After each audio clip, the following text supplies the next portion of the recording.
마태복음 10장 34절에서 42절 말씀입니다. 34절. 내가 이 땅에 평화를 주러 왔다고 생각하지 말라. 나는 평화가 아니라 칼을 주러 왔다. 예수께서 가져오신 평화는 근본적으로 세상과 하나님 사이의 관계 회복을 의미하죠.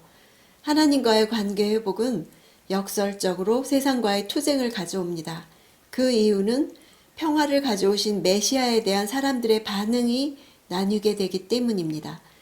제자들이 세상과 겪게 되는 갈등의 필연성을 말씀하시죠. 제자들이 직면하게 되는 인간관계에서의 분열은 그들에게 가장 가까운 가족 관계에서도 나타나게 됩니다. 35절에서 36절. 나는 아들이 아버지와 딸이 어머니와 며느리가 시어머니와 서로 다투게 하려고 왔다. 그러므로 사람의 원수는 자기 집안 식구가 될 것이다. 이 말씀은 미가서 7장 6절을 인용한 말씀인데요. 복음의 성격상 집안의 분열을 가져오는 결과를 피하기 어렵다는 뜻입니다. 예수를 믿으면 무조건 가정에 불화가 오는 것을 말하는 것이 아니라 예수를 온전히 따르고자 할 때 불신자들과의 갈등과 분쟁은 필연적이라는 사실입니다. 미가 선지자는 종말의 현상의 하나로 가정의 불화를 묘사했습니다. 반면 예수께서는 자신의 복음의 역사로 믿는 자와 믿지 않는 자 사이의 분열로 적용시키신 것입니다.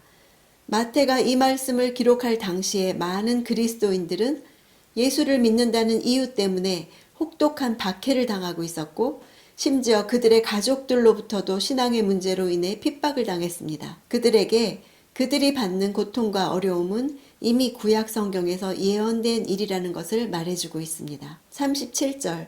누구든지 나보다 자기 부모를 더 사랑하는 사람은 내게 합당하지 않다. 나보다 자기 아들, 딸을 더 사랑하는 사람도 내게 합당하지 않다. 예수님의 이런 가르침은 당시 랍비보다 훨씬 더 강화된 것입니다.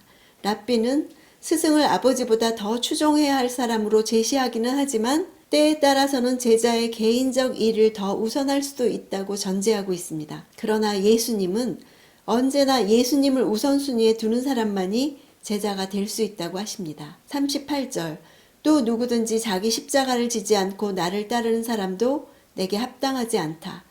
따른다는 단어는 함께 같은 길에 있다는 의미가 있습니다. 자기 십자가를 지는 일은 가족으로부터의 신앙에 대한 핍박을 견디는 일이고 또한 그들보다 주님을 더 사랑하는 일을 가리킬 수도 있습니다. 십자가를 지는 결단 없이는 가족보다 주님을 더 사랑할 수 없습니다. 십자가는 자기 부인이기 때문입니다. 39절. 자기 목숨을 얻으려는 사람은 그 목숨을 잃을 것이요. 나를 위해 자기 목숨을 잃는 사람은 그 목숨을 얻을 것이다. 복음 안에 담긴 최대의 역설적인 진리죠. 예수님은 제자가 버린 목숨은 육체적인 생명으로 말씀하시고요. 목숨을 얻는 것은 영적 생명으로 분명히 구분해서 말씀하고 계십니다. 우린 저마다 목숨처럼 귀한 것이 있죠.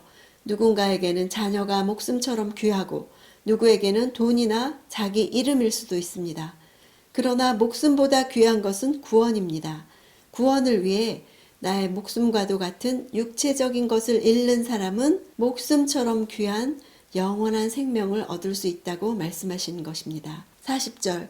너희를 영접하는 사람은 나를 영접하는 것이고 나를 영접하는 사람은 나 보내신 분을 영접하는 것이다. 제자들을 영접하는 단어는 손님으로 맞아들이는 태도를 가리키는 단어입니다. 반면 예수님을 영접한다는 단어는 보다 더 근원적인 태도를 가리키는데요.